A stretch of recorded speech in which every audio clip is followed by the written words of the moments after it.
Ever feel like the swinging 60s have nothing left to surprise you? Think again. Today we're unlocking 13 cinematic treasures that slipped through the cracks, yet still glimmer with razor-sharp tension, aching beauty, and mind-bending drama. From claustrophobic thrillers to surreal fantasies, these forgotten classics prove that true artistry never fades. It just waits for rediscovery. Ready to reignite your passion for Golden Age gems?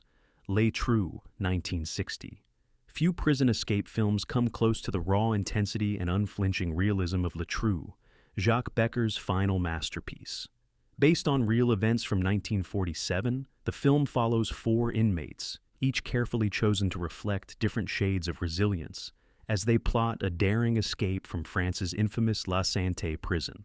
What sets Latru apart isn't just its gripping narrative, but how it lingers in silence, focusing on the meticulous day-by-day chipping away of concrete, the clink of spoons, and the soft murmur of whispered plans.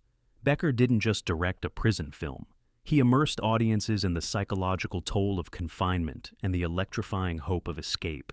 At the heart of its authenticity lies Jean Carodi, a non-professional actor who had actually participated in the real-life escape. His inclusion wasn't a gimmick, it was Becker's commitment to realism. The filmmaker spent months rehearsing with the cast, even constructing life-size sets that allowed the actors to perform every task, from sawing metal bed frames to crawling through makeshift tunnels, with absolute believability.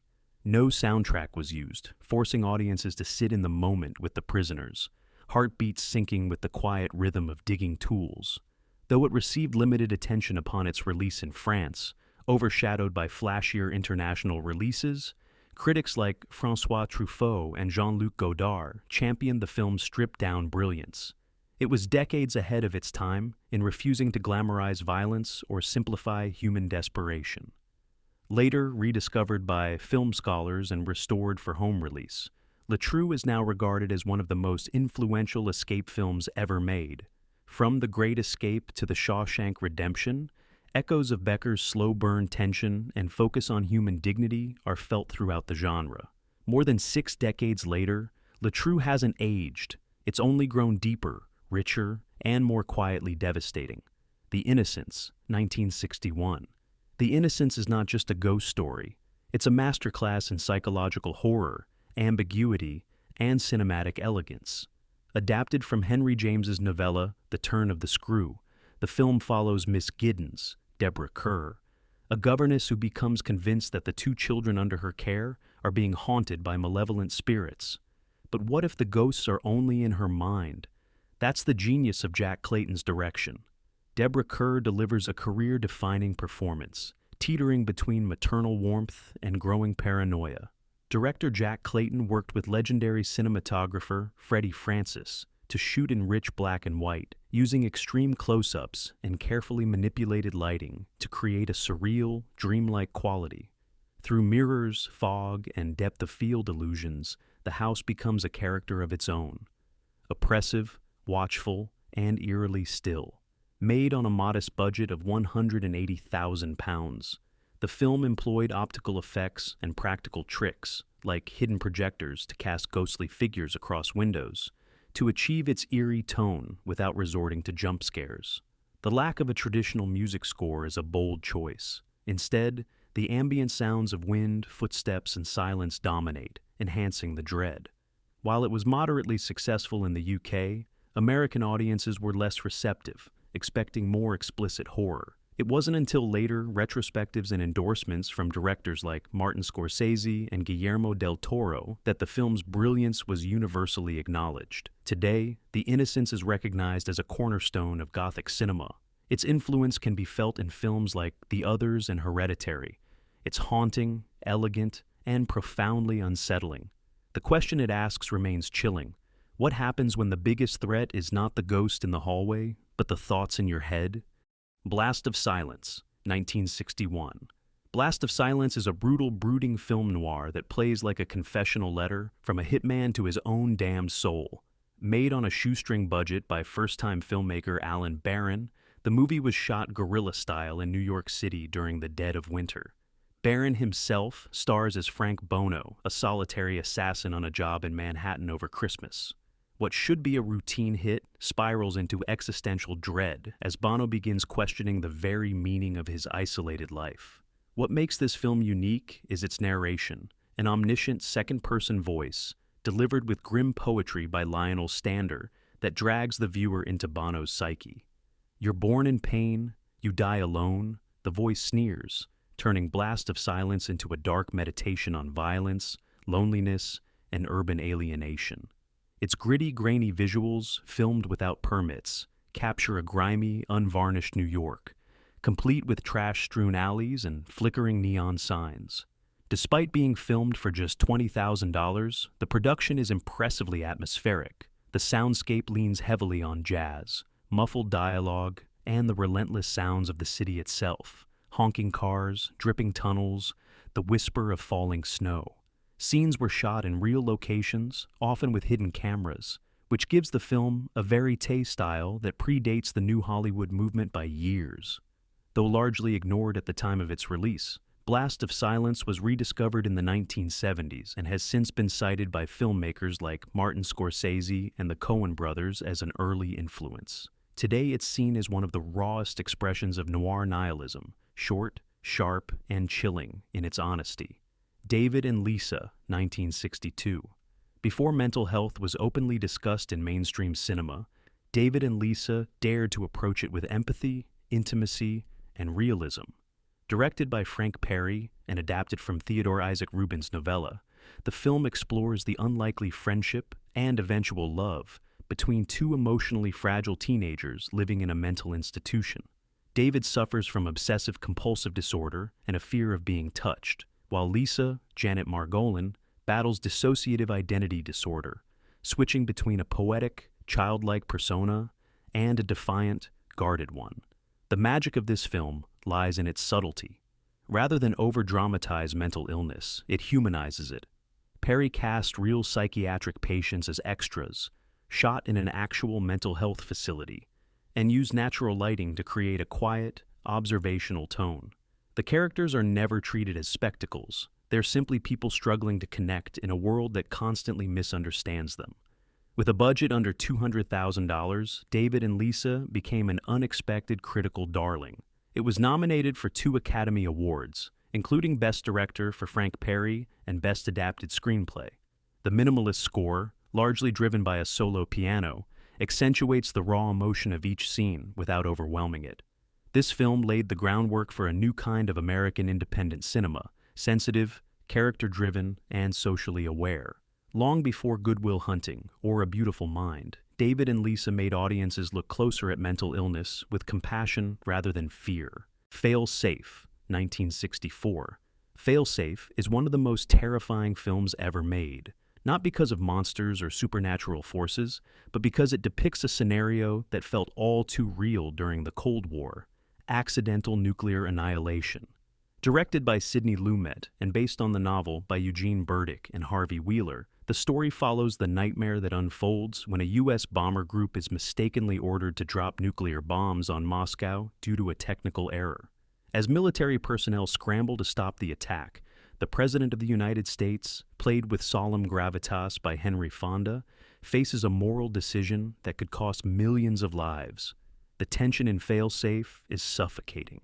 Lumet uses tight close-ups and a minimalistic set design to trap his characters in a maze of blinking control panels, relentless phone calls, and ethical dead ends.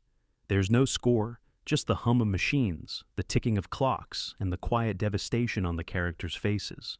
The lack of music is intentional, heightening the realism and making every spoken word feel urgent and irrevocable.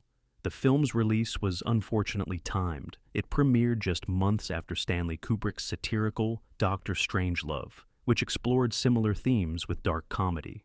Fail Safe, by contrast, is a straight-faced, nightmarishly plausible procedural. It didn't perform well at the box office, but it earned critical praise for its realism and emotional impact. Over the years, Fail Safe has grown in reputation. Modern audiences have come to appreciate its restraint, its razor-sharp dialogue, and the weight of its moral dilemmas. In 2000, it was even remade as a live broadcast starring George Clooney and Richard Dreyfuss, a testament to its enduring power. The Sarraosa Manuscript, 1965, a fever dream of epic proportions. The Sarraosa Manuscript is one of the most ambitious and surreal films ever made, yet few outside serious cinephile circles have seen it. Directed by Polish filmmaker Wojciech Haas, and based on Jan Potocki's 19th-century novel, this sprawling tale follows a young Napoleonic officer, Alphonse van Woerden, as he finds a mysterious manuscript that draws him into an endless series of stories within stories. What begins as a simple journey across a haunted desert quickly spirals into a mesmerizing narrative maze involving gypsies, ghosts, noble families, and secret societies. Each character Alphonse meets shares another story, and each of those stories spirals into its own subplot, creating an endlessly layered structure. The narrative constantly folds in on itself, challenging viewers to let go of traditional plot expectations. Filmed over 2 years with limited resources, the Sarraosa Manuscript uses stunning visuals to create an otherworldly atmosphere. Cinematographer Mstislav Jahoda employs high-contrast black-and-white photography and theatrical set designs to evoke a timeless world suspended between fantasy and history. The production team built lavish sets in Krakow and repurposed ornate costumes from Polish opera houses to give the film a surreal, dreamlike quality. Initially dismissed in its home country as too confusing and inaccessible, the film gained a cult following after screenings in France and the United States. It found champions and influential figures like Martin Scorsese and Jerry Garcia, who helped fund a restoration in the 1990s. Today it is revered for its bold structure and philosophical underpinnings, touching on fate, madness, identity, and the blurred line between dream and reality. Seconds, 1966. Seconds is a disturbing, cerebral sci-fi thriller that challenges the very concept of identity.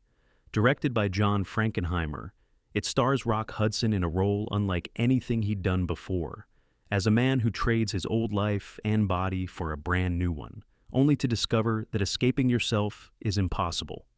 The story follows Arthur Hamilton, a middle-aged banker offered the chance to become reborn by a mysterious company. He becomes Tony Wilson, an artist with a beach house, a new face, and seemingly endless freedom. But his joy is short-lived as cracks begin to form in his perfect life.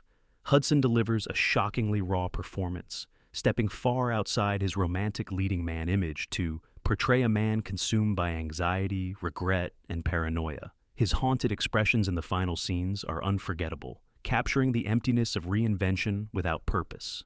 Cinematographer James Wong Howe, a legend in his own right, used extreme wide-angle lenses and distorted perspectives to visually reflect Hamilton's unraveling reality. Shot on a modest budget of around $1.5 million, Seconds used minimal sets and stark lighting to evoke claustrophobia and mental disarray. The surgery sequence, done in a single, unbroken shot, was revolutionary, blending documentary-style realism with surreal visuals. At the time of its release, the film confused and alienated audiences. Its downbeat tone and ambiguous ending clashed with the glamorous expectations of a Rock Hudson feature. But over time, critics reevaluated Seconds, and it has since become a touchstone in the canon of dystopian and identity-driven cinema. Influences from this film can be felt in everything from Black Mirror to Fight Club and even Get Out. It's a dark existential fable for anyone who's ever wished they could start over, only to realize that some things can't be outrun.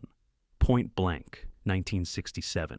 Brutal, stylish, and decades ahead of its time, Point Blank redefined the revenge thriller and laid the groundwork for modern action noir. Directed by John Boorman, the film stars Lee Marvin as Walker, a stone-cold criminal who is double-crossed and left for dead by his best friend. After surviving, he embarks on a relentless mission to reclaim the money he's owed. But as the story unfolds, it becomes clear that revenge may be the only thing keeping him alive. What makes Point Blank revolutionary isn't its plot, but how it's told.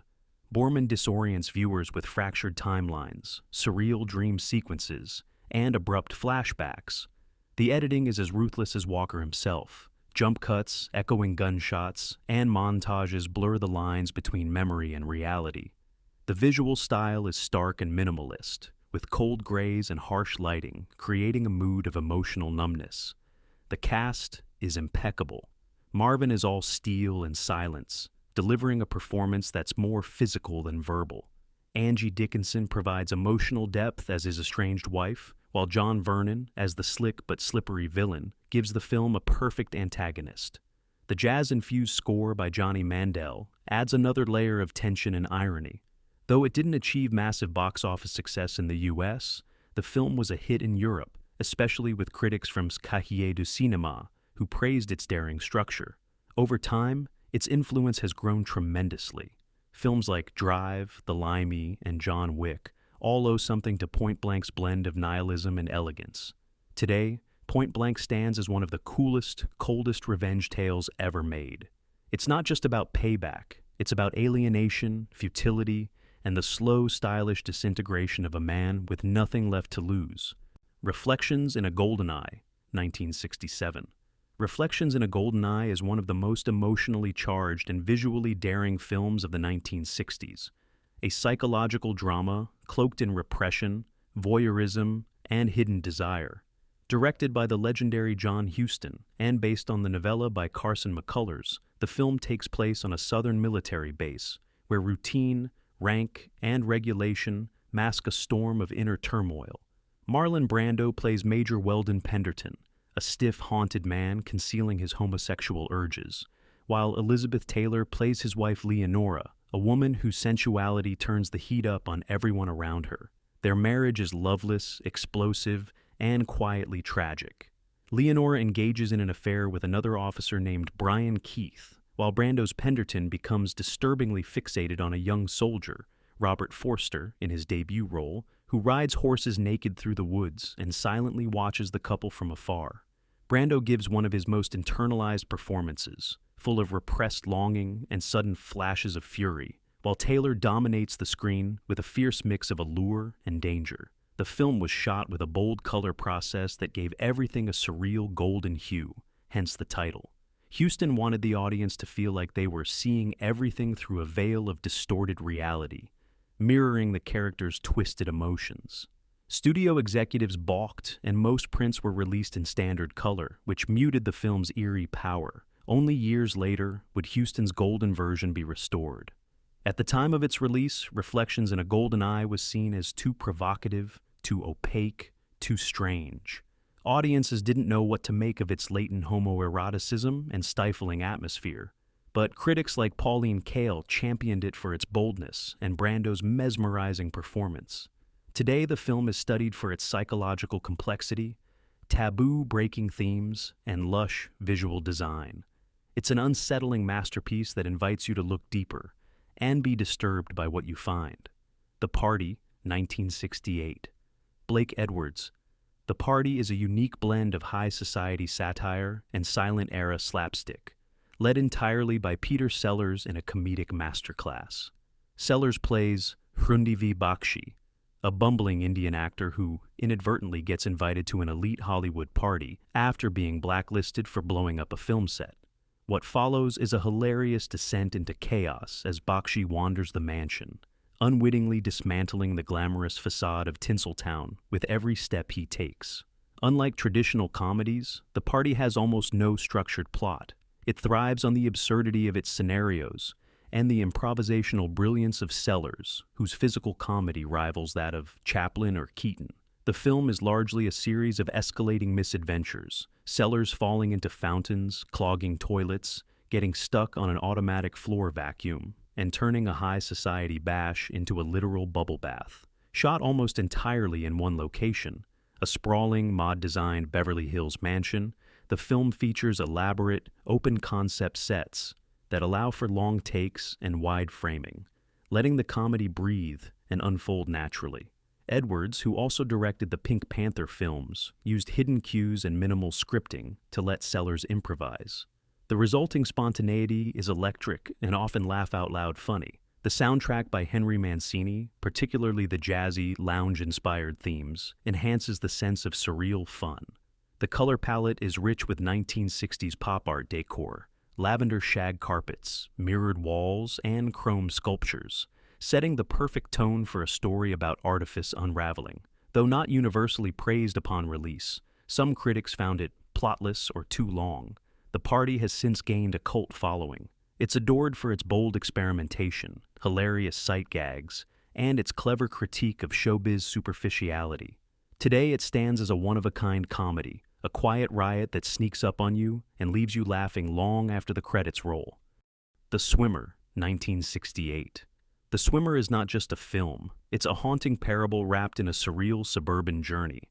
Based on John Cheever's short story and directed by Frank Perry, with an uncredited Sidney Pollack helping finish the film, it stars Burt Lancaster as Ned Merrill, a man in a swimsuit who appears out of nowhere at a friend's backyard party and casually announces that he plans to swim home via the series of pools that do his affluent Connecticut neighborhood. At first, the film plays like a whimsical oddity. Each stop along Ned's route seems like a snapshot of upper-class comfort, but as the journey progresses, the tone darkens. Every pool visit reveals another crack in Ned's carefully constructed illusion of success, wealth, and family stability. By the time he reaches his own home, the truth is unavoidable. The life he's been speaking of no longer exists. Burt Lancaster gives one of his most emotionally naked performances. Known for playing physically strong men, here he plays a man broken from the inside out. His confident strokes across pools feel increasingly desperate, like a man swimming through memories he can no longer control. He trained for months to perform all the swimming himself, emphasizing the contrast between his athletic appearance and his emotional collapse. The cinematography by David L. Quaid captures the 1960s suburban dream at its most artificial. Perfect lawns, glass houses, and poolside banter mask an existential void. Marvin Hamlish's melancholy score, his first for a feature film, accentuates the sense of nostalgia and loss. The Swimmer was not a box office hit. Audiences were confused by its allegorical style, and it was re-edited several times before release. But it found a second life on television and home video, where its tragic beauty was finally appreciated. Today it's viewed as a landmark of American surrealism and one of Lancaster's finest achievements, a deep dive into the illusions we build and the painful truths that wait beneath the surface. If, 1968. Lindsay Anderson's If is a rebellious, subversive, and unforgettable portrait of the student revolution that shocked British cinema and lit the fuse for an entire generation's discontent. Starring a young and defiant Malcolm McDowell in his film debut, the movie is set in a fictional English boarding school and follows a group of students who gradually reject the authoritarian structure around them, culminating in an explosive, metaphorical act of armed rebellion. If blurs the lines between reality and fantasy. Anderson switches between color and black and white scenes for no announced reason, pushing viewers into a dreamlike haze that reflects the psychological state of its characters. It's unclear what's real, what's imagined, and what's simply metaphor, a bold narrative choice that forces audiences to question the systems of control embedded in education, class, and society. The film was shot at Cheltenham College and incorporates actual students into the cast, lending it a gritty documentary-like texture. The rituals of boarding school life, cold showers, Latin recitations, brutal punishments, are depicted in excruciating detail. Yet beneath the realism is a sharp satire, exposing the absurdity and cruelty of rigid institutions. Released at the height of the 1960s counterculture movement, If landed with a bang. It won the Palme d'Or at the Cannes Film Festival and drew both outrage and acclaim for its revolutionary spirit. British censors were uneasy with its gunfire climax, and some theaters refused to screen it. Still, If inspired a wave of socially conscious filmmaking, and Malcolm McDowell's performance launched him into stardom. It also laid the groundwork for Anderson's unofficial trilogy, continued with Oh Lucky Man and Britannia Hospital. More than 50 years later, If remains a vital piece of political cinema, a call to arms, a fevered dream, and a statement of generational anger that still resonates in any institution where power is unchecked. The Garden of the Continis, 1970/1969 in Europe. The Garden of the Continis is one of the most poignant depictions of innocence lost, set against the gathering storm of fascism in Italy. Directed by Vittorio De Sica, the film chronicles the lives of the aristocratic Jewish Contini family as they cling to a life of privilege and beauty within their walled estate in Ferrara, even as anti-Semitic laws and social change begin to close in. At the center of the story is Nicole Dominique Sanda, the radiant and enigmatic daughter of the family, and Giorgiolino Capoliccio, a young middle-class Jewish man who harbors unrequited love for her. Their tender, tragic friendship unfolds among tennis matches, library visits, and walks through gardens bursting with light. But beneath the calm, the dread of encroaching fascism looms large. De Sica uses warm, pastoral visuals to highlight the stark contrast between the serenity of the family's private world and the horrors outside. Every scene is soaked in nostalgia, making the impending tragedy even more devastating. The cinematography by Ennio Guarnieri is lush and painterly, evoking the elegance of a time that will soon vanish. The film's production was meticulous. Period costumes, authentic locations, and historical details were carefully curated to give viewers a real sense of 1930s Italy. Though the film had a limited budget, De Sica's command of visual storytelling brought a sense of richness and depth to every frame. The Garden of the Continis won the Academy Award for Best Foreign Language Film and the Golden Bear at the Berlin Film Festival. Critics praised its emotional power and De Sica's subtle direction. It's not a film of grand speeches or melodrama, but rather quiet heartbreak and the slow, painful erosion of hope. Even today, it resonates as both an exquisite love story and a warning against complacency in the face of growing injustice. From the sun-drenched melancholy of The Swimmer to the fractured vengeance of Point Blank, these 13 forgotten classics of the 1960s prove that cinema's most powerful moments often hide in its quietest corners. Each film on this list, though overlooked in its time, has only grown in meaning and influence with the years. They challenge us, haunt us, and stay with us long after the credits roll. So, what's your favorite forgotten gem from this era? Drop it in the comments. And don't forget to subscribe to Golden Age Classics, ring that bell, and share this video with your fellow cinephiles. There's a whole world of lost brilliance waiting to be rediscovered, and we're just getting started.